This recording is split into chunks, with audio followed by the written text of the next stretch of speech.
Vamos dar início a esta segunda conferência do ciclo de conferências da FEP, que reúne praticamente todos os ministros das Finanças desde 25 de abril de 1974. Eu relembro que na última conferência tivemos o professor Miguel Cadilho, o Dr. Pina Moura, que está connosco outra vez, e o Dr. Silva Lopes. Hoje temos connosco o Dr. Miguel Beleza, o professor Teixeira dos Santos, que é um colega nosso aqui da Faculdade de Economia.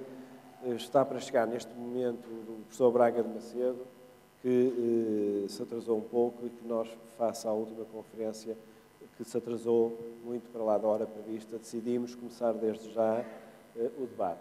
Está connosco também o Dr. João Loureiro, da Faculdade de Economia, que fará um pequenino comentário e ajudará a debater os temas que hoje forem aqui referidos. Agradeço muito a disponibilidade de todos para participarem no debate, em particular aos professores aos doutores das outras que não são da Faculdade de Economia. Agradeço também mais uma presença do Sr. Reitor e da equipa reitoral na Faculdade de Economia. Este ciclo está a ser muito interessante e a dar-nos um prazer muito grande organizar, e nós estamos em condições de comunicar hoje, porque nos foi confirmado ontem, que o ciclo de conferências será encerrado pelo Ministro Vítor Gaspar, Ministro das Finanças de Portugal, e, portanto, será a cereja em cima do bolo deste debate inédito em Portugal, que reúne uma equipa tão digna quanto a que está aqui e que interessa não só, tal como foi na última sessão, debater o passado, mas fundamentalmente perspectivar o futuro. Nós, na última conferência que realizámos aqui no mês passado, acabou por ser condicionado de alguma forma pela revisão, não me recordo agora se foi na véspera, se foi no próprio dia, para baixo, nomeadamente do PIB, que foi revisto em baixa para baixo. Os convidados na altura não puderam fugir a esse tema, e eu lembro que o professor Miguel Cadilha elogiou o papel, por exemplo, do atual Ministro das Finanças, reforçando a ideia de que era necessária uma política muito forte de austeridade e muito severa para sanear as contas. O ex-ministro, o nosso colega...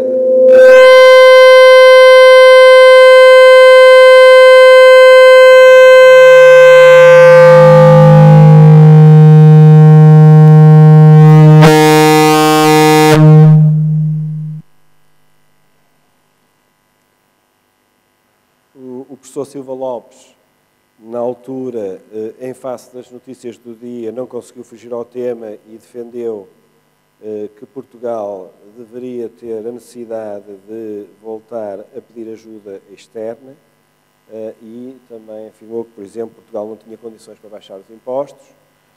O Dr. Pina Moura, que connosco nos dá o prazer de voltar a estar connosco, foi talvez dos três presentes o elemento que projetou mais o futuro e referiu, nomeadamente, que a política económica da zona euro teria que mudar e que havia, entre aspas, um falso consenso entre os Estados-membros da moeda única e que, portanto, que a reforma do regime económico monetário era necessária.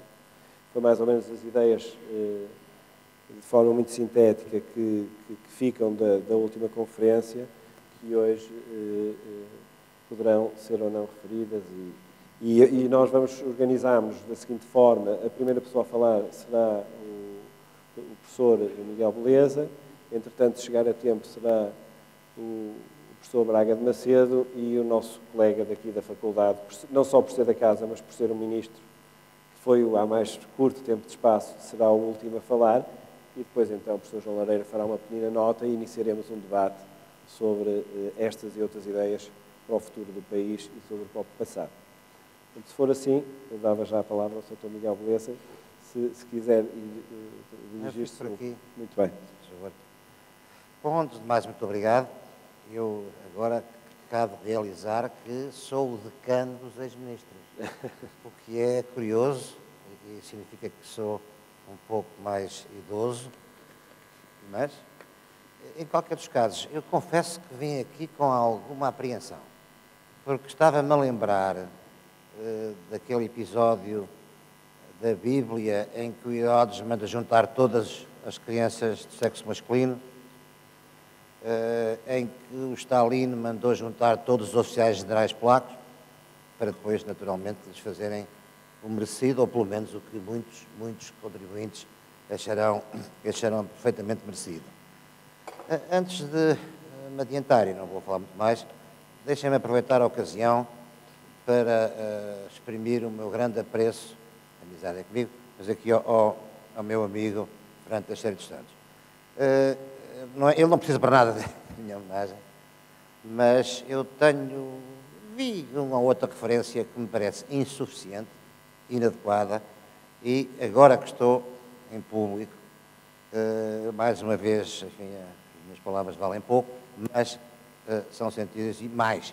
Eu acho que a sua presença fez com que as coisas ficassem menos más ou melhores, e recordo-vos que, sobretudo para um Ministro das Finanças, o controle dos danos, portanto, evitar a desgraça maior, às vezes é muito mais importante do que qualquer outra atividade.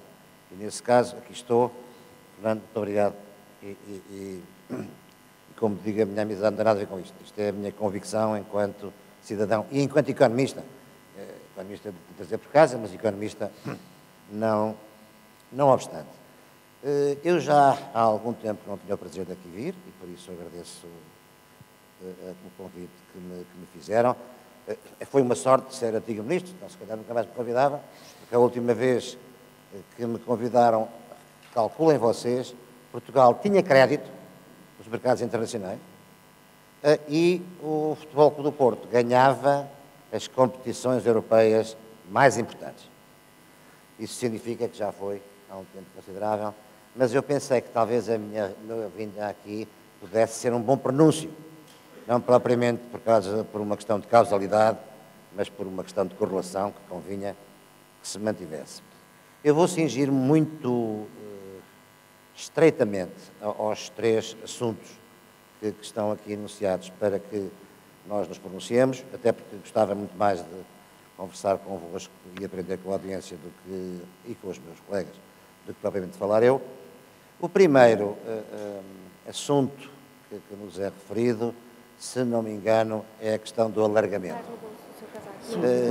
O alargamento era algo que estava muito na moda até há relativamente pouco tempo.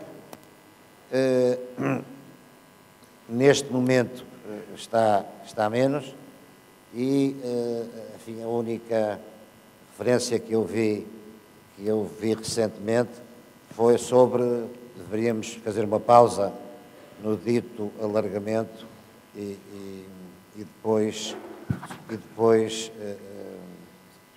prosseguir com ele. Eu aqui tenho dois pontos muito simples. Primeiro, os países que me interessa a mim pensar se devem ou não entrar na União Europeia são a Turquia e a Rússia. A Turquia, pois, tem tido altos e baixos.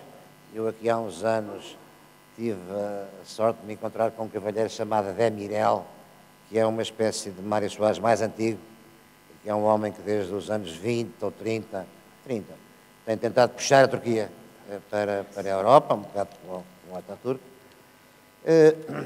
Eu sei que há razões fortes a favor e contra a presença da Turquia. Recordo simplesmente que as razões as mais fortes apontadas contra a Turquia, ou algumas delas, verificaram-se que não eram tão importantes como isso. Os turcos ou outros já estão na União Europeia, basta ver o infeliz acontecimento em Toulouse no passado muito recente. É evidente que a entrada da Turquia seria uma espécie de revolução, seria o segundo maior país a seguir à Alemanha unificada, e por pouco, e se continuassem a nascer como têm nascido os turcos, em breve seriam o primeiro. Mas aquilo que eu gostava, francamente, e tinha a esperança que assim acontecesse aqui há uns anos, mas depois tinha-me enganado, era refletir sobre a Rússia. A Rússia, como sabem, a Rússia europeia, é metade da Europa. A Europa tem sensivelmente 10 milhões de quilómetros quadrados. Desses é o que vai dos Urais até à fronteira oeste da Rússia. E lembrar-se-ão com certeza do que dizia o general de Gaulle quando não estava a dizer mal das comunidades europeias e que era que queria uma Europa não dos Atlânticos aos Urais, não dos Urais ao Atlântico, mas do Atlântico aos Urais. A presença da Rússia fica, de facto, se fosse razoável, não poderia ser, com certeza, considerada rapidamente, mas aí, de facto, o continente ficava da maneira que eu gostaria de ver. Devo dizer que não estou convencido que, enquanto que a questão da Turquia será resolvida em pouco tempo, suponho, a questão da Grécia, a questão da Turquia, da Rússia, se é que alguma vez será resolvida, não será com certeza a tempo dos meus netos. Quanto ao resto, a minha ideia é que falta pouco, devo constar que não sei. Não sei quantos países ou quais os países é que faltam na Europa, a não ser a Noruega, que também não faz diferença nenhuma, tanto faz estar como está dentro, e os outros países, não me lembro. Portanto, do ponto de vista da União, não sei se vai ser um assunto muito importante, será apenas se concentrar atenções, e no presente temos naturalmente outras atenções ou outros assuntos mais urgentes. A questão que aqui se coloca a seguir refere à questão da moeda única. Bom, eu tenho um afeto muito grande pela moeda única. Quando os meus netos, que ainda não tenho, mas espero ter, me perguntarem, avô, o que é que fizeste de jeito pelo país e pelo mundo, eu direi, bem, dei um pequenino empurrão no euro, de preferência para a frente e não para trás. Espero que eles não se voltem para mim e digam, mas que porcaria que foi a tua atividade profissional. Ora bom, nós sabíamos, bem, em primeiro lugar, deixa-me acrescentar que eu sou totalmente a favor da manutenção de Portugal no euro.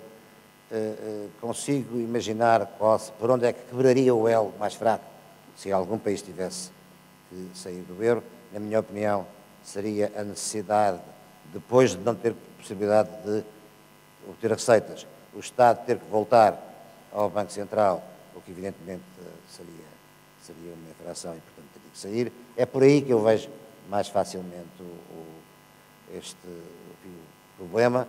Aliás, não é completamente disparatado. Vocês recordam-se de vários ilustres ministros das Finanças dizerem eu só tenho dinheiro até daqui a umas quantas semanas. Ora bem, eu também, já agora, só para colocar as questões mais de perto, eu não acredito na hipótese de quem quer que seja, por exemplo, Portugal, abandonar o euro de uma maneira ordenada e pacífica e tranquila. Eu recordo-vos que temos liberdade de circulação de capitais. Só para terem uma ideia da escala, em 1983, o Fundo Monetário Internacional, ou os países à sua volta, foi um grande empréstimo, emprestaram-nos 750 milhões de dólares. 750 milhões de dólares. E nós fizemos uma considerável festa. Hoje em dia, estamos a falar de 78 mil milhões, isto é, mais de 100 vezes mais. E há quem diga que não é suficiente. Ora bom, com a liberdade de circulação de capitais, que eu não acredito que seja possível evitar, enquanto for possível transferir qualquer quantidade de um ponto para o outro do globo com um simples telemóvel, depressa, com segurança e quase de graça, não vai andar para trás a liberdade de circulação de capitais. Costuma-se dizer que não se pode desinventar a bomba atómica, ou por isso, vai manter-se. E se, de facto, um país como Portugal ou outro abandonasse o euro, não era um abandono tranquilo e ordenado. Eu costumo imaginar uma discoteca à noite muito escura. E não quer dizer que tenha que ser uma discoteca em Luanda. É uma discoteca muito escura em qualquer sítio. cheia, em que alguém começa a dizer cheira-me a fumo e outra pessoa grita fogo e a segurança diz estejam quietos, sentados, quietinhos, que eu já vou tirar um por um. Como calculam, não aconteceria isso. E se Portugal saísse do euro, estaria num contexto de uma crise financeira e muito provavelmente não ganhávamos nada com isso. Nessa sequência, é evidente que a taxa de câmbio iria parar onde calhasse, não ia parar a um valor razoável, com certeza. É também evidente que as taxas de juros disparariam. Com uma evolução dessas da taxa de câmbio, nós sabemos em Portugal que os preços e a inflação também acompanhariam e, portanto, nem sequer a vantagem competitiva da desvalorização e dos preços relativos funcionaria num caso destes. Portanto, enfim, penso que é um disparate. Aliás, deixem-me comentar com satisfação, creio que foi o Dr. Miguel Cadilho que disse que, muito embora ele não fosse particularmente a favor, nesta altura compreendia que seria a pior solução. Enfim, penso que é uma posição amplamente sensata. Ora bom, nós aprendemos aqui há alguns anos que não era possível ter taxa de câmbio fixa, capitais livres, política monetária independente e, de alguma forma, o caminho para o euro foi no sentido de resolver essa impossibilidade. Pelo visto, neste momento, descobrimos também que há outra questão que é impossível e que é a liberdade da despesa do país. Não é só despesa pública. Despesa do país, isto é, não é possível, basicamente, fazer parte da zona euro, neste caso, um país que tenha durante muito tempo e sistematicamente a despesa interna líquida mais elevada do que o razoável. Penso que se pode concluir isso neste momento. Bom, e porquê? Bom, porque fatalmente isso significará um endividamento excessivo num primeiro momento à taxa de juros da zona, num momento um pouco posterior com uma taxa com um prémio de risco considerável e essa evolução da dívida levará aonde levou, nos casos que nós temos neste momento entre mãos da zona euro, e que é a convicção por parte dos criadores que os países não são solventes. Não é uma questão de liquidez, é uma questão de solvabilidade, que é, como é evidente, muitíssimo mais complicada e que é razoável, por nossa tristeza. Se nós olharmos, por exemplo, para as dívidas portuguesas, pública e externa, vemos que as condições necessárias para que a dívida estabilize ou se reduza são muito difíceis. E por isso mesmo é que um programa que tente, de alguma forma, atacar este problema é um problema muito difícil.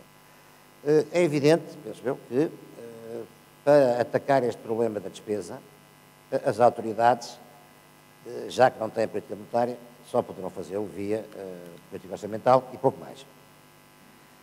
Eu gostava de dar a minha opinião. Há bastantes entidades que têm dito que isto significa uma perda adicional de soberania. Eu penso que isso é um disparate.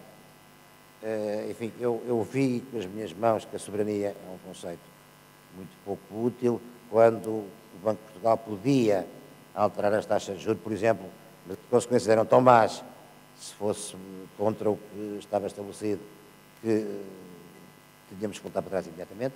E no caso do orçamento, há uma questão que para mim é pelo menos tão importante.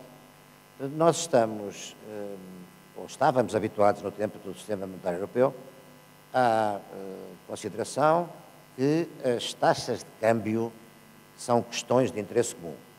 É bastante óbvio. Agora, eu pedia-vos que me acompanhassem, e a política orçamental da Alemanha não é uma questão de interesse português também? Não é possível supor que, em alguns casos, é mais importante o que fazem lá do que a gente faz cá? E a Espanha? Se a Espanha tiver uma política orçamental mais ou menos expansionista, isso afeta para aí 1/3 das nossas exportações, não é importantíssimo para nós. Ora bom, se nós já cedemos uma parte da soberania Se é evidente para mim que a política orçamental também é uma questão de interesse comum, então não me repugna nada que cada país membro da zona euro tenha não só a possibilidade, mas a obrigação de dar opinião, de dar um palpite sobre a política orçamental dos outros, não sendo prático ser todos os países a fazer o mesmo, provavelmente o que seria mais útil seria a Comissão. Isto é, eu não considero de todo um problema grave para a soberania portuguesa. Por exemplo, um projeto da adoção da chamada regra de ouro, que, aliás, eu acho que não é nada regra de ouro. Jorge, a regra de ouro é o investimento e o déficit, não é? Não tem nada a ver diretamente. A regra de ouro dos alemães, mas não só, não é os 3%, ou lá o que é que o déficit não pode ser maior do que o investimento, na ideia de que se eu vou fazer as gerações seguintes pagar, então vou-lhes deixar algum capital e por isso é razoável.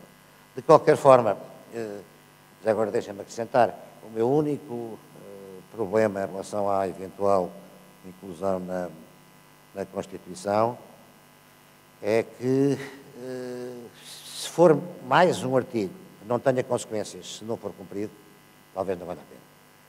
Eu sou a favor de, sei lá, por exemplo, dizer que se o déficit for excessivo, o Ministro das Finanças é obrigado a ver vários filmes de Manuel de Oliveira, ou a ler alguns escritos meus, enfim, algo que não seja tortura, mas que seja convincente. Finalmente, e já agora, para não perder muito mais tempo, no que toca ao papel do Banco Central Europeu, isso ainda um bocadinho... Eu não vejo que seja indispensável uma alteração profunda do Estatuto do Banco Central Europeu. Não gosto, tal como não gostava o presidente alemão, mas ele, enfim, foi-se embora por outras razões, de ver o Banco Central Europeu comprar quantidades indefinidas de dívida dos países, muito menos, como alguém já previu ou propôs, comprasse toda a dívida dos países acima de certa taxa de juros. Isto seria uma espécie de emissão de Madeira Bonds, ou Funchal Bonds, e teria um incentivo, enfim, absolutamente disparatado. Agora, o que eu gostaria de ver, mais do que neste momento existe, era uma entidade que fizesse a supervisão bancária, pelo menos, e não só. Neste momento, cada vez se sabe mais que a supervisão não pode ser só neste ou naquele intermediário, mas isso é que eu penso que poderia ser e devia ser feito à escala europeia em grande medida. E não me repugnava ter um sistema parecido com o que temos neste momento para a concepção e execução da política monetária, também na supervisão. Bom, eu, com enfim, os votos de que as consequências da minha vinda cá sejam iguais à última, agradeço a vossa atenção e espero conversar convosco depois. Muito obrigado.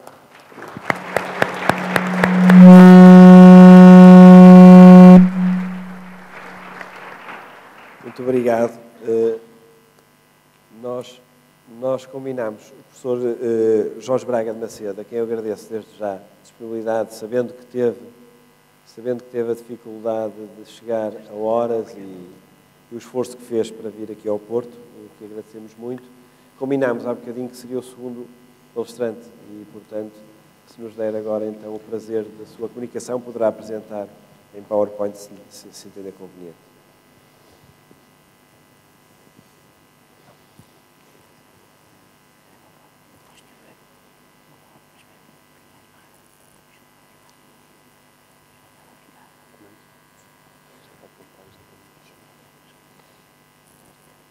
Muito obrigado.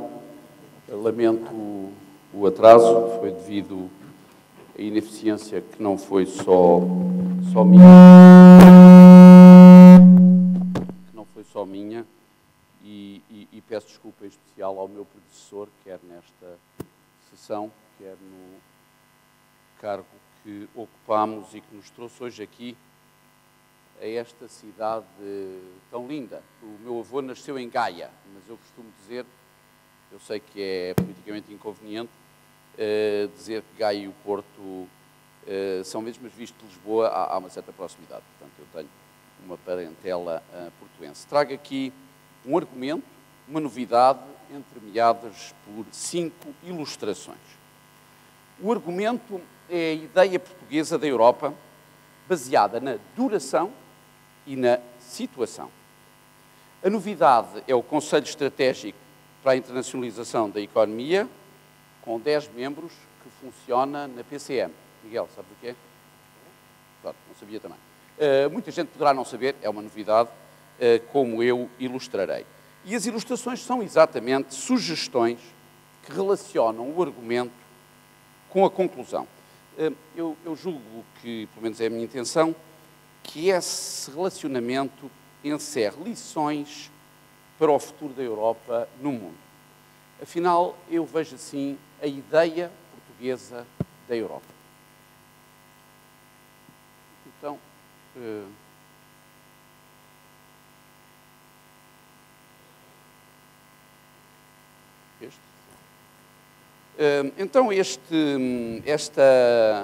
isto foi apresentado em vários sítios europeus, a falar da Europa e de Portugal, nessa ordem.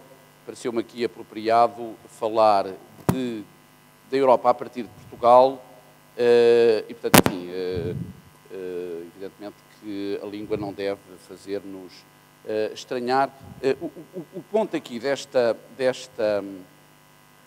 primeiro slide, pertenças múltiplas como fado, é dar a ideia de que a nossa reputação financeira merecia uma medalha de bronze até à saída do reino da corte para o Brasil. Medalha de bronze, portanto, era a terceira melhor dos países independentes.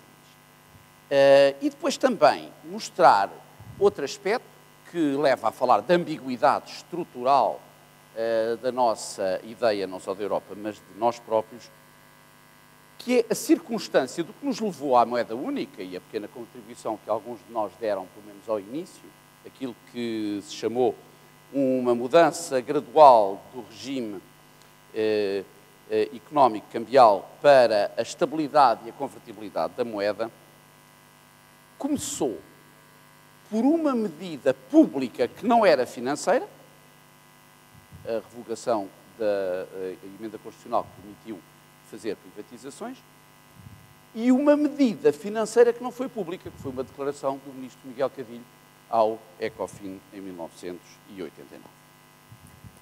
Portanto, evidentemente, isso é ambíguo. Isto é a prova, enfim, são dados conhecidos, alterei as datas para as tornar mais cogentes, mas veem perfeitamente, como a Grécia não era independente, que desde 1300 até agora, Portugal, com 7 bancarrotas, em igualdade, aliás, com a Áustria, é o terceiro. O número 1 é a Holanda, o número 2 o Reino Unido, o número 3 Portugal e a Áustria. O que é interessante na experiência portuguesa é que se passa de uma reputação, eu diria, impecável, uma bancarrota em 500 anos, alguns dos quais sem independência política completa, para uma situação, enquanto que a Espanha tinha uma bancarrota praticamente por monarca, a uma situação em que Portugal e a Espanha estão quase iguais, que foi o século XIX. Uma altura em que a liberdade política e a liberdade financeira passaram a ter que coexistir e a ambiguidade aí tornou-se destrutiva no século XIX e mesmo depois da crise Baring a coisa melhorou e daí a nossa posição final. Primeira ilustração. A segunda ilustração tem uma natureza mais social, talvez. Há uma maneira de encarar, muito típica da economia industrial, há uma maneira de encarar a adesão ao euro enquanto tal como um efeito que permite outras reformas. Mas, se as outras reformas se não verificarem, então há aqui o chamado esticão.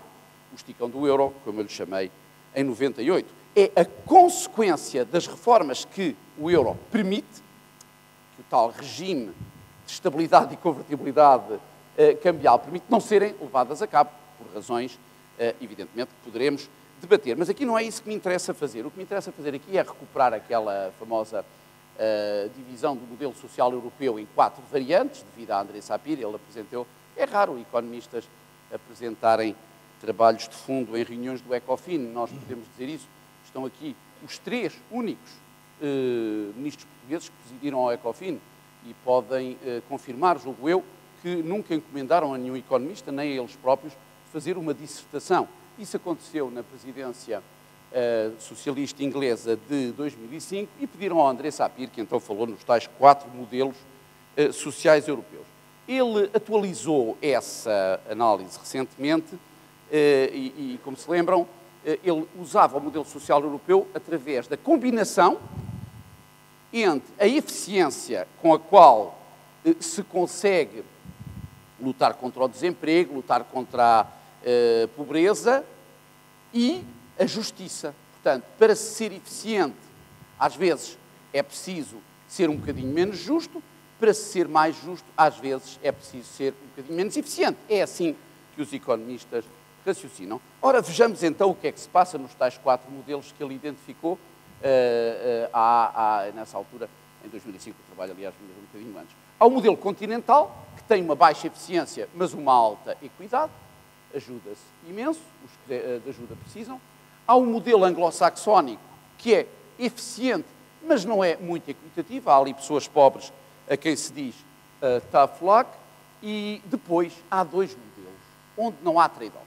Isto para um economista é sempre um bocadinho complicado, mas enfim, foi esse o ponto deste artigo. Há um modelo nórdico, que é eficiente e justo, consegue-se arranjar maneira de ajudar os que precisam sem dispêndio excessivo de recursos, e há o modelo mediterrâneo, onde Portugal se inclui, que não é nem eficiente nem justo. O que é que fez o bom do Sapir recentemente? Acrescentou uma medida de sustentabilidade, usando o déficit, que é uma medida, uma medida habitual, como o déficit no PIB, a dívida no PIB até é mais relevante em muitos aspectos, e comparou a percentagem da dívida no PIB em 2004 e em 2010. E o que é que nós chegamos à conclusão? De facto, os mediterrâneos, em termos de nível, estão mal. Vamos ver que isso se compõe com uma produtividade também abaixo dos outros, mas o ponto aqui é que quer os continentais, quer os mediterrâneos, quer os anglo-saxónicos aumentaram muito a sua dívida e os anglo-saxónicos foram até os piores. Portanto, aquela ideia de que os anglo-saxónicos tinham conseguido resolver o problema, não, agora só mesmo os nórdicos. Portanto, isto são as implicações que tem o modelo social numa moeda única, portanto, dentro do regime do euro. Então, por isso é que, e é a terceira ilustração aqui, que é agora olhar, como já intuí há pouco, salientei há pouco, para a produtividade e para o crescimento. Comecemos por olhar para o crescimento aqui numa perspectiva de 50 anos, com as médias por primeiro-ministro. Nós vemos perfeitamente aquilo que se chamou o milagre económico com crescimento acima da média europeia, isto é, comparado com os 15 países da União Europeia, lá para o fim depois ajusta-se para o número atual, mas vê-se perfeitamente que há um declínio do crescimento e esse declínio, enfim, tem sido muito pronunciado na chamada década perdida. Vejamos então agora um trabalho recente do Banco Mundial que nos mostra a produtividade do trabalho, portanto, produto do trabalhador, nos 4 países do Sul, que são os tais mediterrâneos, onde vemos que o nível em Portugal é, de facto, o mais baixo, e até de longe, mas depois, talvez mais interessante, é a evolução na tal década perdida, é má nos 4 países. Péssima na Grécia, menos 2%, estagnada em Portugal, e depois os outros, um decréscimo não tão pronunciado como o da Grécia, cerca de meio ponto. A média é quase um ponto percentual negativo, mas tudo o que é interessante é que este modelo do Banco Mundial, este relatório do Banco Mundial, usa a expectativa de aumento da produtividade baseada nos tais países nórdicos, mas também nos países do leste, e vê realmente um padrão de completa divergência, visto que o que se esperaria era um aumento de 4% e não um decréscimo de quase 1%. Portanto, a situação da produtividade é muito má. Quando os economistas encontram uma variável agregada que não conta tudo, vão à procura de uma variável que seja significativa. E aí, evidentemente, é a indústria. É a manufatura. Existem trabalhos mais precisos, porque há uma base de dados da Unido mais precisa, e a manufatura tem a vantagem de serem bens transacionáveis, isso é importante, enfim, para prever a competitividade, e são decisivas para o investimento. Portanto, este trabalho de vida de Daniel Cohen, famoso, conhecido economista francês, mostra agora os cálculos agora da produtividade total dos fatores. Continuamos a ver que a nível da produtividade industrial, agora Portugal comparado também com a Turquia, além da Grécia e da Espanha, está de facto bastante abaixo, mas o que eu gostava aqui de salientar, e depois no debate poderemos esmiuçar isso se houver vontade, é que dos vários critérios que há, o capital humano, Portugal está mal colocado, o capital físico não está mal, depois há ali, ele acrescenta ali Z e T, são infraestruturas por um lado e acordos de comércio por outro, T, trade, e depois o residual. Nós vemos que em termos de potencial exportador, ou seja, estrutura, infraestrutura e rede comercial, Portugal está bastante bem colocado. Está a 88% dos países mais ricos, a Espanha está um pouco acima, mas ali está de facto colocado. Portanto, há uma esperança do ponto de vista da indústria em termos da localização. A Z e T, evidentemente, são variáveis de localização, uma delas física, a outra institucional.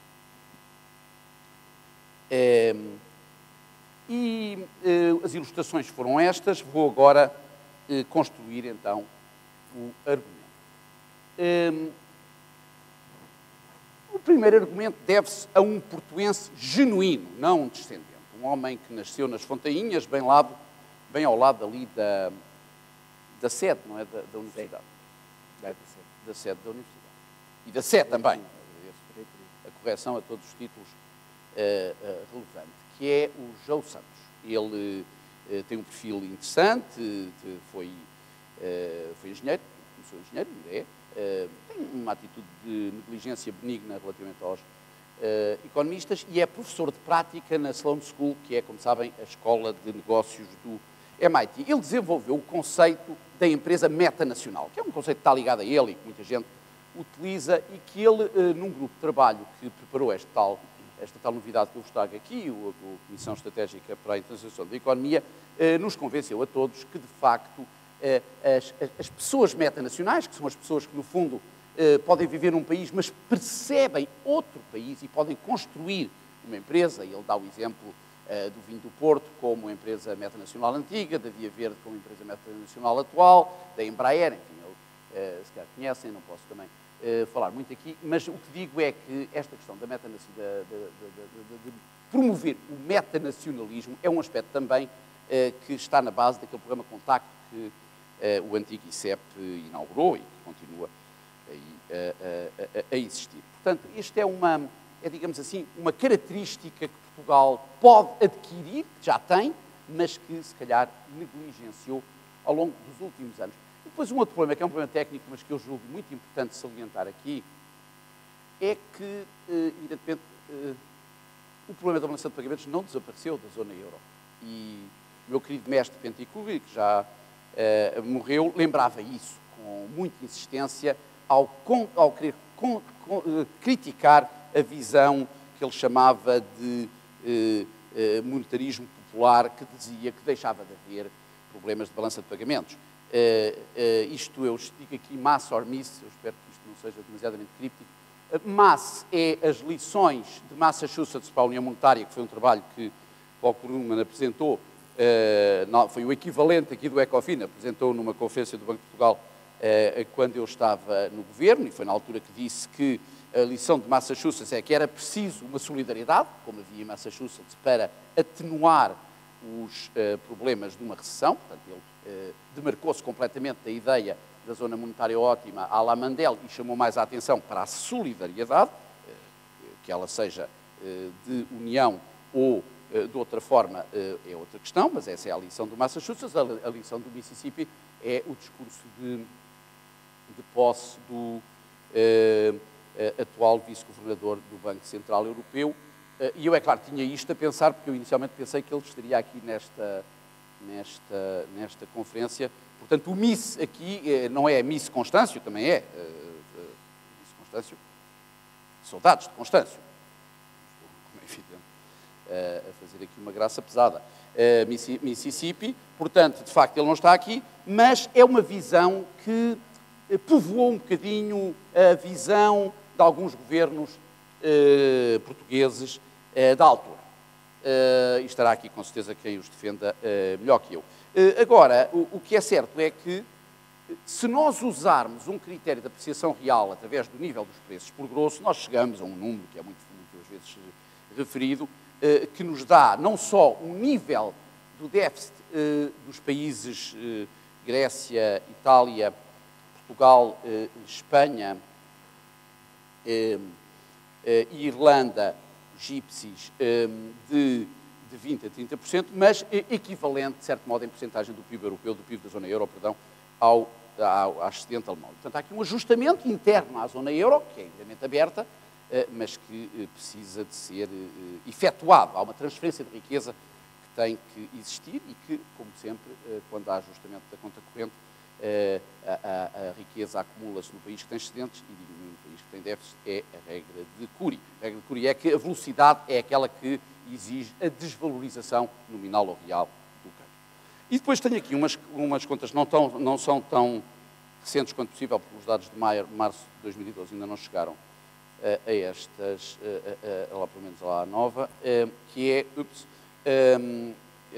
portanto, a baixa do rating entre setembro de 2008 e setembro de 2011, na Espanha e em Portugal, 90 para 67, 85 para 50, 92 para 49 a Irlanda, 81 para 27 a Grécia. O ponto aqui é que Espanha e Portugal estão bastante próximos no sentido de que o seu nível atual, o nível de há um ano, é parecido com o que tinham quando começou o fenómeno do rating a generalizar-se aos países emergentes. E, portanto, enquanto que no caso da Irlanda ou não, estão 30 ou mais que 30 pontos abaixo desse nível. Portanto, há aí realmente uma diferença significativa entre estes países. Eu estou agora a terminar com 3 pontos de natureza mais técnica antes da tal novidade. Primeira questão das reformas. É essencial que elas não sejam avulsas. Claro que o pior é não haver reforma nenhuma, como aconteceu durante muito tempo, talvez 15 anos. Mas, depois, reformas atabalhoadas ou avulsas também é mau. E por isso é que há toda uma literatura que fala da complementaridade das reformas como tornando-as mais aceitáveis, porque tem o chamado momentum da reforma. E isso é tanto mais importante quanto existe uma dívida externa. Portanto, nós temos um problema orçamental sério, foi aquilo que faltou à mudança de regime, como dei a entender há pouco, mas o grande problema foi o déficit externo. 10% ao ano durante 10 anos é impossível depois de pagar a dívida, e é esse o problema que muita gente vê, como é que vamos dar a volta. Portanto, é um problema de déficit externo. Ninguém melhor que o Olivier Blanchard, sócio correspondente estrangeiro, tal como Paul Krugman, da Academia das Ciências de Lisboa, que apesar do nome é portuguesa e tem ilustres membros desta cidade. Eu estava por acaso na sala, o moderador era Vítor Gaspar, e eu lembro perfeitamente quando ele sugeriu em 2006, no apogeu de uma certa forma de estar no mundo, portuguesa, que se poderia ter que cortar os salários nominais. Exatamente o que tinha acontecido, como foi lembrado, não nessa altura, porque não houve perguntas nem respostas, mas como foi lembrado ao Blanchard nessa mesma noite, que isso tinha acontecido em 83. Bom, e o argumento dele, que foi muito conhecido, isto é um trabalho já que toda a gente sabe de cor e salteado, era a produtividade, já vos falei, era o crescimento, que era lento, já vos falei, e então aqui vejam bem, o déficit orçamental é grande, mas a conta corrente é muito grande. Ora bem, e portanto, este diagnóstico, 5 anos depois, foi aceito, naquilo que eu chamo a coligação alargada para a mudança, que teve lugar em junho de 2011 e que tem um indicador extremamente simples, é que quase 90% dos membros da Assembleia da República neste momento, portanto, foram eleitos em listas de partidos que assinaram o memorando de entendimento. Isto é, de facto, uma coligação muito larga e as notícias da reviravolta externa são animadoras. Houve uma melhoria de 4 pontos percentuais do PIB entre 2010 e 2011, as exportações estão em 2 dígitos e a queda dos salários na função pública é muito significativa. Não se sabe ainda, não há dados que eu conheça, se isto se alargou o suficiente à indústria e ao resto da economia, mas já há quem diga que a reviravolta é mais sólida do que a 83, apesar de não haver um instrumento cambial. Portanto, isto mostra bem que a economia portuguesa ajusta. Vamos ver, evidentemente, depois quais são as consequências. E as consequências são estas. É que este ajustamento penoso que estamos a atravessar dá uma lógica, uma complementaridade às reformas estruturais que eu aqui elenco. Mercado de trabalho, arrendamento, falência, lei da concorrência, reforço dos poderes de supervisão do Banco de Portugal, isto já foi referido pelo orador anterior, e é um dos aspectos importantes a nível europeu, não haver comunicação, apesar de haver agentes de supervisão, não haver ainda eficiência, a criação do Conselho das Finanças Públicas, com um ilustre colega alemão como vice-presidente e um operoso funcionário, antigo funcionário do Fundo Monetário Internacional, que dirigiu exatamente este órgão na Hungria com grande sucesso e que estão cá. Isto, quando é dito no estrangeiro, na Finlândia, na Irlanda, 2 sítios em que apresentei este paper, cria um uau. Porque cá está, ninguém sabe, mas esta não é a novidade aqui. Depois, evidentemente, privatizações transparentes e rentáveis, EDP-RN, a avaliação a todos os títulos necessária, isto vai ser depois debatido, se eu não me engano, por alguém aqui bem próximo de mim geograficamente, não sei, just a thought. Mapa judiciário, a reestruturação das empresas públicas, o recrutamento dos dirigentes da função pública e um novo enquadramento para os institutos públicos. É um catálogo de reformas impressivo com data deste mês. Ora bem, finalmente a novidade. A novidade. O Conselho Estratégico para a Internacionalização da Economia, que envolve 10 membros, portanto, é presidido pelo Primeiro-Ministro, tem os 2 Ministros de Estado, de Finanças e de Negócios Estrangeiros, o Ministro da Economia e depois agora também a Ministra da Agricultura e, além da CIP, da Associação Industrial de Portugal, a antiga Associação Industrial Portuense e da AIP, inclui a Confederação do Turismo, a Confederação da Agricultura e a Confederação do Comércio. A primeira reunião, a 24 de fevereiro, vai ser seguida por reuniões trimestrais durante o período de ajustamento e o ponto aqui é que, entre essas reuniões trimestrais, há um grupo de representantes pessoais que trabalha afanosamente para ter a certeza que as decisões são preparadas e depois executadas. Mas há também uma inovação, isto fascina aos jornalistas, devo dizer, há uma inovação bem interessante. É que a comunicação das atividades desse Conselho, talvez por isso seja uma novidade da sua própria existência, mas isso deu origem a um press release nos termos deste último ponto.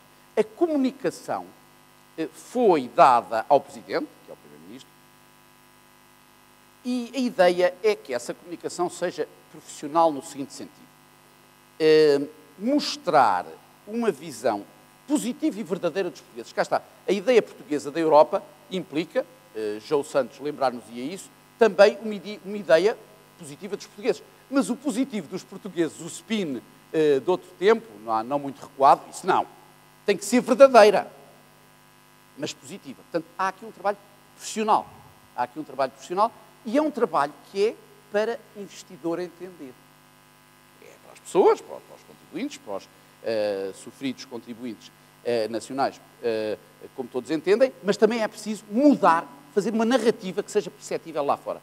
E por isso é que este aspecto é tão relevante e por isso é que se acrescenta aqui aspectos, cá está, de metanacionais, a nível de sucessos empresariais, a nível de sucessos científicos e culturais. Vou concluir.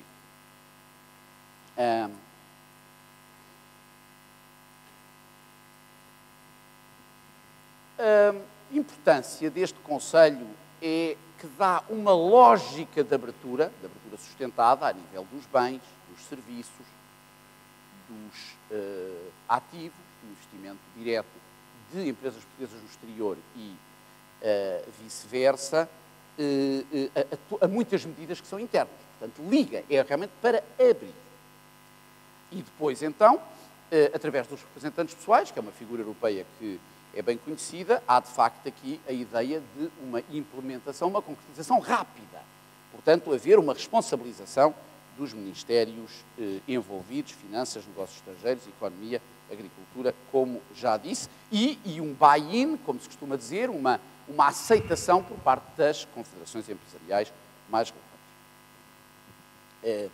Portanto, a ideia aqui é que o ajustamento atual deve ser aproveitado para acelerar as reformas estruturais, abrindo a economia, mas também a sociedade. Aquela ideia que se houve de democratizar e aumentar a transparência, aumentar a credibilidade, no fundo, de que, de facto, o fardo do ajustamento é equitativo. Porque, recordem-se, o modelo mediterrâneo é onde é ineficiente e injusto. Portanto, quer dizer, se ao torná-lo mais eficiente, nós podemos também torná-lo mais justo, mais nórdico, sem estereótipos geográficos. Tinha aqui 3 lições, talvez, que já vêm do tal grupo de trabalho sobre a internacionalização e desenvolvimento, que pretendia evitar esta ideia de que a internacionalização é para os países ricos e a ajuda ao desenvolvimento é para os países pobres e não tem nada a ver uns com os outros, visto que, como também disse logo no início, nós temos em Portugal 2 pertenças, a pertença europeia, a pertença atlântica, que nós agora poderíamos chamar lusófona, e que não inclui só os países membros da CPLP, inclui também, evidentemente, partes de grandes territórios dos BRICS, como é o caso de Macau e de Goa, que são bem diferentes entre si, naturalmente. Aliás, a diversidade é talvez o principal capital da CPLP, e como vos dirá qualquer sociólogo, a diversidade mete muito medo. Portanto, fizeram-se comparações entre as melhores práticas, encontraram-se casos como a Irlanda ou como a Suécia, dentro da zona euro e da União Europeia, e casos externos como a Colômbia, estão documentados, o DVD está no portal do Governo.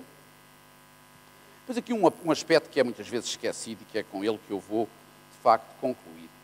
Por isso, enfim, a novidade que eu trouxe tem que ser relativizada por causa disto. É que, de facto, as coisas demoram imenso tempo, mesmo quando se tenta. E 2 casos em que, há aqui um caso em que se tentou e um caso em que não se tentou.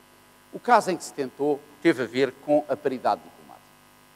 Depois do domínio filipino, ao qual eu fiz uma alusão breve, foram precisos 100 anos, 100 e tal, de esforço diplomático constante para voltarmos a ter a paridade diplomática, sem a qual éramos considerados uma província, como a Morávia, com um duque, um arquiduque, e conseguiu-se, 748, o breve 1748. Mas também houve um caso que demorou 100 anos, que foi a convertibilidade cambial, a estabilidade não, essa foi assegurada durante quase o tempo todo, mas a convertibilidade cambial demorou 100 anos, entre 1891 e 1992. Não houve falências, mas também não houve convertibilidade. Medo. Medo que num regime bastante fechado, dar o direito à moeda livre à população era um risco muito grande.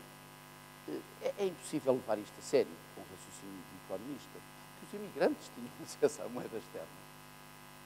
E os imigrantes eram importantíssimos naquela altura. Mas pronto, havia aquele medo de que, aspas, os ricos, fecha aspas, tirassem o dinheiro de cá. Que horror. Portanto, são os 2 exemplos que me ocorrem e queria então dar-vos aqui esta ideia que as nações são situadas, portanto, a geografia é a nossa grande força, o caso ali da competitividade industrial está aí para demonstrar, infraestruturas e acordos comerciais, e que se definem pela duração. A primeira revolta autonómica portuguesa teve lugar em 1071, portanto, estamos quase nos 1000 anos, com interrupções, mas não é o tamanho. E nós, muitas vezes, e acho que os economistas, de facto, são dos poucos cientistas sociais que não têm esse vício, para quem o tamanho não é a coisa mais relevante. De facto, são outras características. E por isso, então, eu diria, para simplificar, porque nos dizem sempre que é preciso simplificar, no fim, estamos aqui numa universidade e, portanto, temos que ser pedagógicos. Pertenças múltiplas mais metanacionais igual a competitividade. Muito obrigado. Obrigado.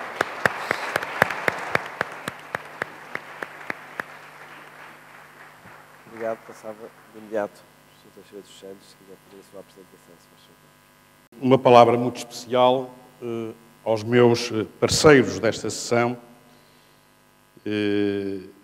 o professor Miguel Beleza e o professor Jorge Braga de Macedo, e também uma palavra especial para o meu colega e amigo, o professor João Loureiro. Falo, em último lugar, por ser o mais recente ex-ministro. Foi apresentada a justificação também de que sou da casa. Mas permitam-me um reparo, é de que não estou a jogar em casa, porque quando se trata da seleção nacional, acho que todos os campos são neutros. E creio que o conjunto de intervenientes nestas sessões e nestas conferências tem esse elemento em comum, em que eu acredito que, apesar de, na sua passagem pelo Ministério das Finanças, terem veiculado visões e políticas diferentes, une-os o interesse nacional e a preocupação pelo bem do país. As perguntas que nos são sugeridas para esta sessão de hoje têm a ver com o eventual alargamento da União Europeia, em particular da zona euro, tem a ver com a coesão da atual construção do euro e dos países que integram a zona euro, e tem a ver também com o papel da política monetária, em particular do Banco Central Europeu. E eu creio que estas perguntas são perguntas que têm um sentido muito prospectivo, isto é, vivendo uma crise tão séria como aquela que temos vindo a viver, sentimos também que estamos num momento de viragem onde se lançarão hoje as bases daquilo que terá que ser a Europa que nós queremos no futuro. E por isso me parece que temos que proceder a uma reflexão séria daquilo que tem vindo a ser a nossa experiência de integração europeia, em particular da moeda única, e em particular também uma reflexão séria sobre as razões profundas da crise que nos tem afetado. Esta crise tem tido implicações visíveis e muito mediatizadas no domínio financeiro, em termos de problemas de liquidez e de solvabilidade do sistema financeiro, de dúvidas quanto à solvência dos Estados soberanos e também, diria, até de financiamento, isto é, de liquidez de Estados soberanos. Mas creio que, em boa verdade, a afirmação de que estamos perante a crise de uma dívida soberana é apressar um diagnóstico que, no meu entender, se centra essencialmente nos sintomas da crise que vivemos e que corre o risco de negligenciar aquilo que, de facto, são as razões profundas, aquilo que nos levou ao estado atual que enfrentamos no domínio da zona euro. E só para ilustrar que me parece apressada a designação de que estamos perante uma crise da dívida soberana, recordo que, pelo mundo fora, há economias muito importantes com dívidas bem mais elevadas do que os Estados ou os governos agora com problemas, que não têm problemas de acesso ao mercado e de financiamento. E mesmo entre os países que neste momento estão, e perdoa-me a expressão, na berlinda, no seio da zona euro, há países que, francamente, não têm ou não tinham, antes da crise, um problema de dívida pública. Recordemos o caso da Irlanda e o caso da Espanha ou da vizinha Espanha. Portanto, eu creio que temos que fazer um esforço de reflexão quanto à raiz dos problemas que nos preocupam. Eu, na apresentação que preparei, vou procurar chamar a atenção para o facto de que o problema que nós enfrentamos na zona euro é um problema que tem a ver com a existência de assimetrias muito significativas entre as economias e assimetrias essas que nem a moeda única, nem a governação económica do euro, nestes últimos 10, 11 anos, foram capazes de dar uma resposta adequada. Quero aqui fazer uma declaração de interesses. Sou, tal como os meus antecessores, um crente da moeda única. E, tal como eles, também penso ter dado o meu contributo para esta realidade que temos.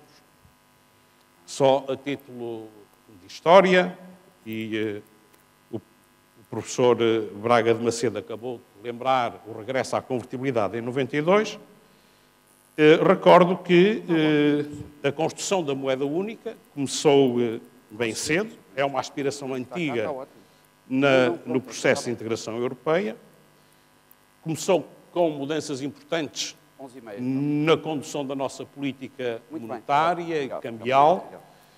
Recordo a importância da liberalização dos movimentos de capitais realizada em especial nos primeiros anos da década de 90. Era nessa altura ministro Miguel Beleza. E a nossa plena adesão ao sistema monetário europeu e ao mecanismo das taxas de câmbio desse sistema, que ocorreu no dia 6 de abril de 1992, era então Ministro das Finanças Braga de Macedo. Tive o privilégio de acompanhar os passos seguintes da introdução do euro na Europa. Estive em dezembro de 96, no Ecofin, que assumiu o compromisso político que veio a traduzir-se no Pacto de Estabilidade. Estive presente no Conselho de Maio de 98, onde acompanhei o seu primeiro-ministro e o então Ministro das Finanças, professor Sousa Franco, onde Portugal foi formalmente admitido como membro fundador do euro. Tenho procurado defender o euro. Tenho procurado defender a presença de Portugal no euro. E no próximo dia 6 de abril, faz 20 anos, que entramos num regime monetário de convertibilidade, 6 de abril de 92. No próximo dia 6 de abril, faz um ano, em que dei um empurrão para que Portugal pudesse superar as dificuldades com que se tem confrontado, dando início a um pedido de ajuda indispensável para enfrentarmos os nossos problemas e negociando, seguidamente, um programa que visa não só um ajustamento orçamental importante, mas também uma agenda de reformas indispensável que escuso de referir e que foi há pouco enumerado, esse conjunto de reformas, pelo professor Braga de Macedo. Ora, sou uma parte interessada no euro e, portanto, falarei com paixão sobre o euro e procurando defender esta construção que me parece importante, que é uma peça decisiva na presença e na afirmação da Europa no mundo. mas parece que estamos aqui condenados a um trabalho árduo de, porventura, refazer algo que já estivemos a fazer nestes últimos anos. Muitos conhecerão a lenda do Sísifo, que foi condenado para sempre a ter que arrastar uma pedra pelo monte acima até ao seu cume, e quando atingia esse cume, a pedra rolava pelo monte abaixo e ele tinha que começar novamente o seu trabalho árduo. Ora, parece-me que, com efeito, parece-me que nós levamos a pedra pelo monte acima e penso que esta crise fez com que a pedra descesse de forma muito significativa, obrigando-nos agora a um esforço redobrado de voltar novamente a levá-la pela encosta acima. Ora, recordemos o que é que o Tratado da União Europeia se propunha atingir com a criação da moeda única. Entre os vários objetivos que aqui indico, e procurarei muito rapidamente passar por isto, a preocupação do alto grau de convergência das economias, tendo em vista o aumento do nível e da qualidade de vida dos cidadãos europeus, procurar reforçar a coesão económica e social e a solidariedade entre os Estados-membros e, nesse sentido, procuraria, nos termos do tratado, ter uma estreita coordenação das políticas económicas e criar uma moeda única que nos permitiria atingir aqueles objetivos, prosseguindo um objetivo importante, que era o da estabilidade dos preços. Ora, o Tratado de Maastricht, atualmente o Tratado de Lisboa, estabelece de forma clara os chamados critérios de convergência nominal, que, recordo, têm a ver com a inflação, com a taxa de juros, com a taxa de câmbio, com o nível de déficit orçamental e de dívida pública, mas e quanto à convergência real das economias que integram a moeda única. Bem, quanto a isto, aceitou-se que a União Económica e Monetária poderia ser constituída por países com diferentes estruturas económicas e sociais, com diferentes níveis de competitividade, com diferentes graus de desenvolvimento, com mobilidade imperfeita dos seus fatores produtivos, designadamente do fator trabalho.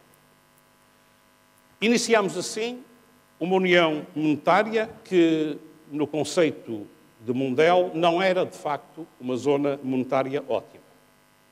E as assimetrias existentes e a ocorrência de choques assimétricos exigiriam o reforço da mobilidade dos fatores e a existência de mecanismos de ajustamento que suprissem a indisponibilidade da política cambial e que suprissem também as limitações impostas à própria política orçamental pelo Pacto de Estabilidade.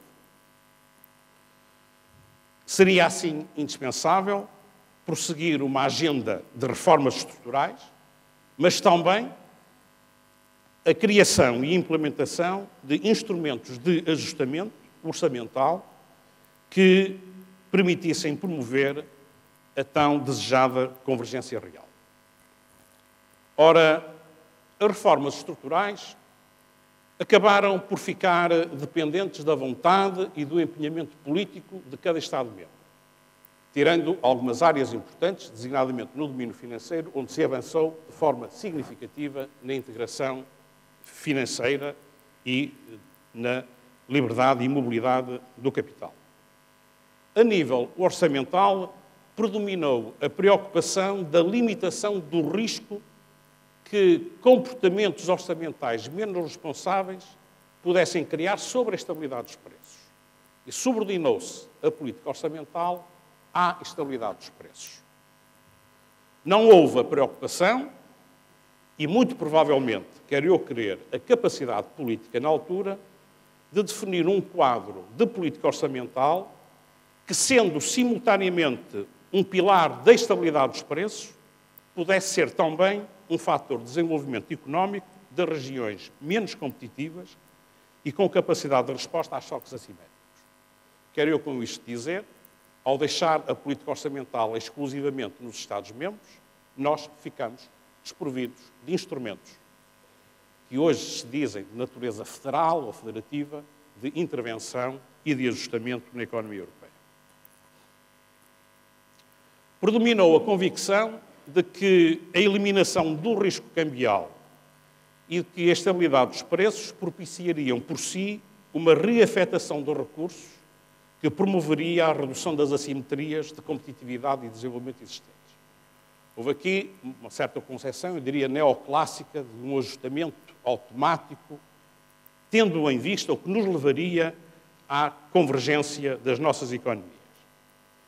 De alguma forma, acreditava-se que as economias menos desenvolvidas, porque iriam estar sujeitas a um processo neste quadro da moeda única de maior estabilidade, a um processo de catching up das suas economias, iriam ter crescimentos mais fortes, iriam proporcionar maior ou melhor retornos ao investimento e, portanto, seriam capazes, assim, de atrair capital suficiente para induzir a essa convergência real, reforçando a sua competitividade. Isto é, a moeda única arrastaria essa convergência de uma forma automática. O que é que se passou?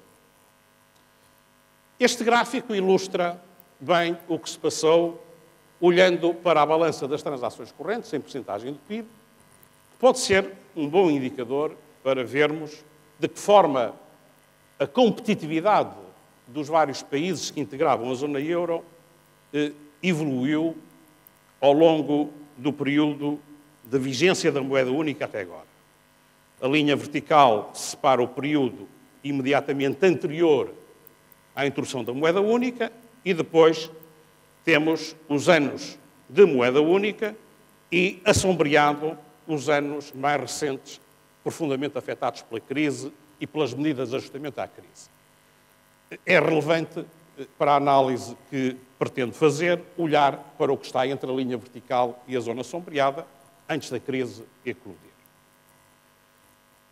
Agregando e seguindo aqui um trabalho, uma sugestão de uns autores que estão referenciados ali na nota de pé de página, Olinsky, Cole e Muisken, agregando estes países, entre, por um lado, podemos chamar países mais do norte da Europa, a Bélgica, a Áustria, a Finlândia, a Holanda e a Alemanha, a linha azul. E olhando para os países mais a sul, a Grécia, a Espanha, Portugal, a Irlanda e a Itália, nós vemos claramente como é que evoluiu, em termos de competitividade das economias da zona euro, o período de vigência da zona euro.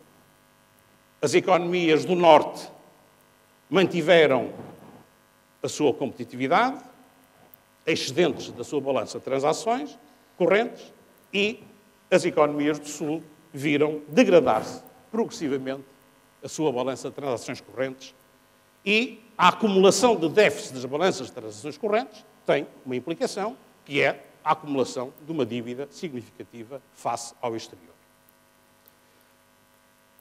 Isto aconteceu na zona euro, muito embora a zona euro, no seu conjunto, e é aquela linha verde que ali temos, de uma forma geral, é uma zona de equilíbrio nas suas transações correntes. Olhemos um bocadinho mais pormenorizadamente para a balança de transações correntes. E se nós decompusermos a balança de transações correntes na balança comercial ou de bens e serviços, na balança de rendimentos e na balança de transferências correntes, nós constatamos que a degradação dos países Portugal, Grécia, Espanha, Itália e Irlanda da sua balança de transações correntes tem não tanto a ver com a degradação da sua balança comercial, mas sim com a degradação da sua balança de rendimentos e com a redução significativa das transferências correntes para esses países. E não é estranho a um e a outro facto. Primeiro, a acumulação da dívida externa faz, ou tem aqui um efeito de acréscimo dos encargos da dívida com saída de rendimentos associados aos encargos da dívida, e isso traduz-se na degradação da balança de rendimentos e levanta o problema da sustentabilidade do nível da dívida. A redução das transferências para esses países tem muito a ver com o alargamento que foi feito, entretanto, da União Europeia, que desviou recursos dos países do sul da Europa para os países do leste. Se olharmos para Portugal, quer para a balança de transações correntes, para a balança comercial, para a balança de rendimentos ou a balança de transferências correntes, temos um padrão muito semelhante àquilo que nós vimos para a média do conjunto de países que há pouco referi. Ora, um outro aspecto que eu gostaria de referir e que está associado também à evolução da balança de transações correntes que há pouco referi, é de que nós assistimos com a introdução da moeda única a uma redução significativa das taxas de juros, mas os países menos competitivos e, portanto, menos desenvolvidos da Europa têm apresentado uma taxa de inflação em média superior à taxa de inflação dos restantes países da União Europeia. E num regime de política monetária única, onde basicamente temos uma única taxa de juros, que é definida pela política monetária única, os diferenciais de inflação traduzem-se em diferenciais das taxas de juros reais. E os países do sul da Europa apresentam taxas de juros reais inferiores às taxas de juros real dos outros países. Isto tem implicações nas decisões de consumo e nas decisões de poupança. Não é de surpreender que, perante esta situação, perante as expectativas geradas com a introdução da moeda única, o efeito riqueza que isto representa tenha um impacto significativo no aumento do consumo, na redução da poupança e, consequentemente, no aumento do endividamento. A poupança nacional reduziu-se nos países do sul da Europa, reduziu-se principalmente devido à redução da poupança privada e, com exceção dos períodos de crise, a poupança pública manteve-se relativamente estabilizada durante o período de vigência, desde 99, da moeda única. E o andamento descendente da poupança nacional tem essencialmente a ver com a queda da poupança privada.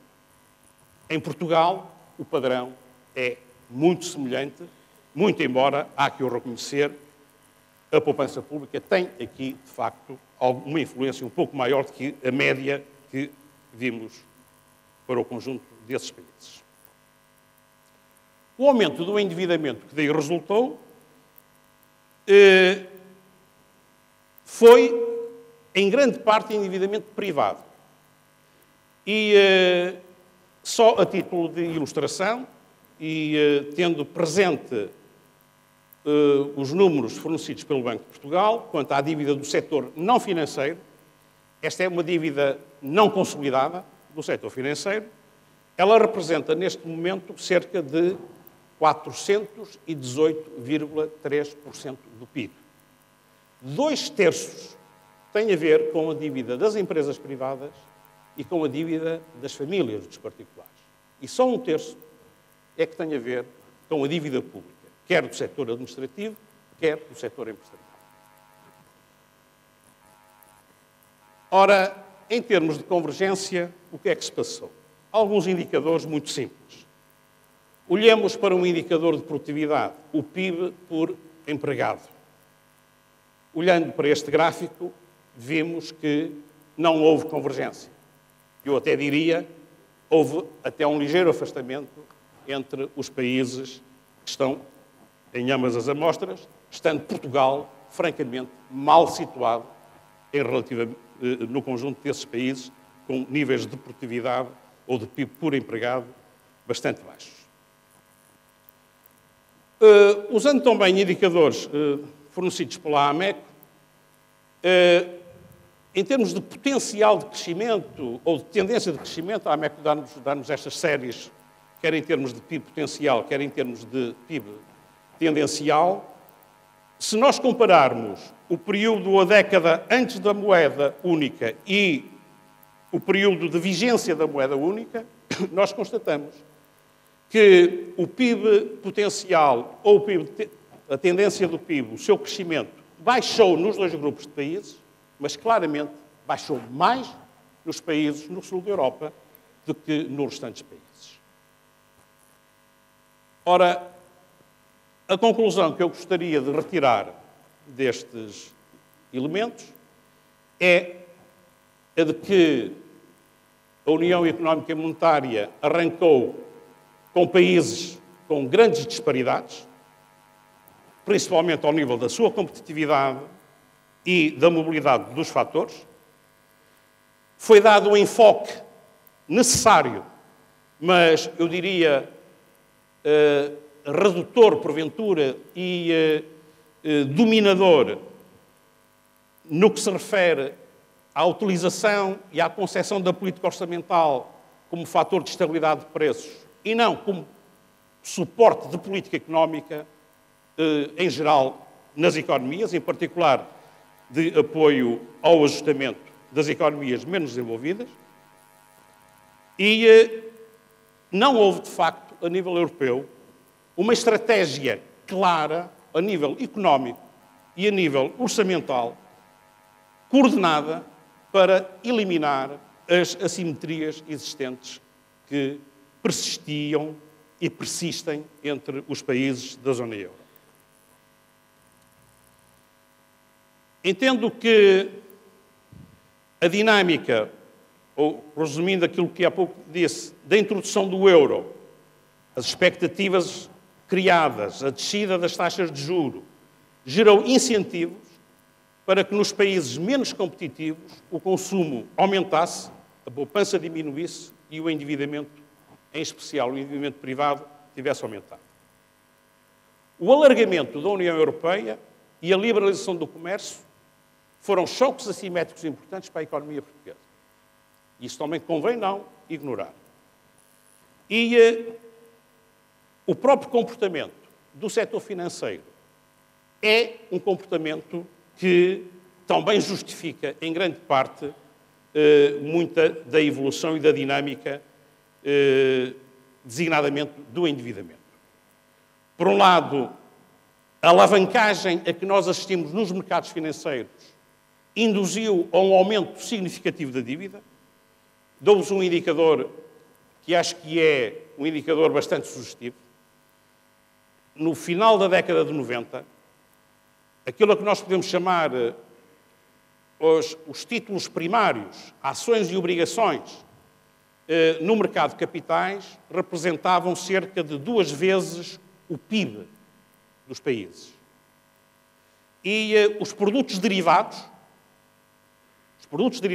representavam cerca de 2,5 vezes o PIB dos países. No final dos anos 90, no final da década passada, portanto, volta de 2009, 2010, os títulos primários continuam a representar cerca de 2 vezes o PIB. Os produtos derivados representam 12 vezes o PIB dos países. Isto ilustra bem o efeito da alavancagem, que, associado a um grande laxismo na avaliação do risco por parte do setor financeiro, que facilitaram muito a espiral do endividamento, no contexto que eu há pouco referi, criado pela introdução da moeda única. Portanto, a crise que vivemos evidencia que, sem dúvida, temos que aliviar a pressão atualmente existente, que os mercados têm vindo a exercer, na zona euro, em particular em alguns países da zona euro, e que decorre na falta de confiança nas instituições e nos instrumentos de política que gerem a nossa moeda comum. Eu entendo que a crise que nós vivemos, e é isso que diferencia a zona euro de outros países ou de outras grandes economias que têm níveis elevados de dívida, é de que há a percepção dos mercados, de que há aqui uma falha na concepção da construção do euro, que faz com que o euro não tenha os instrumentos que lhes permitam gerir e resolver crises como aquela que nós estamos neste momento a viver, contrariamente a outros países. E essa falha tem a ver com a existência das tais assimetrias que eu referi e com a não resolução dessas assimetrias durante estes 10, 11 anos de vigência da moeda única. E é isso que debilita a zona euro, no meu entender, perante os mercados, obviamente que acabam por focar o seu interesse nos elos mais frágeis desta União. A crise evidencia, assim, a necessidade de políticas e de instrumentos que devem ser comunitários, que sejam complementares às políticas nacionais, que permitam fortalecer as economias mais debilitadas. Os problemas de liquidez, e aqui refiro à ação do BCE, tem tido uma ação, no meu entender, decisiva em enfrentar a crise, introduzindo a liquidez necessária no sistema monetário e apoiando em muito, ou aliviando em muito a pressão dos mercados sobre os mercados da dívida soberana, de forma indireta, dado que não podem fazer de forma direta. Para o fornecimento de liquidez, temos instrumentos de emergência, que é o Fundo de Estabilidade, que foi criado em maio de 2010, e o Mecanismo de Estabilidade, que entrará agora em vigor em julho deste ano.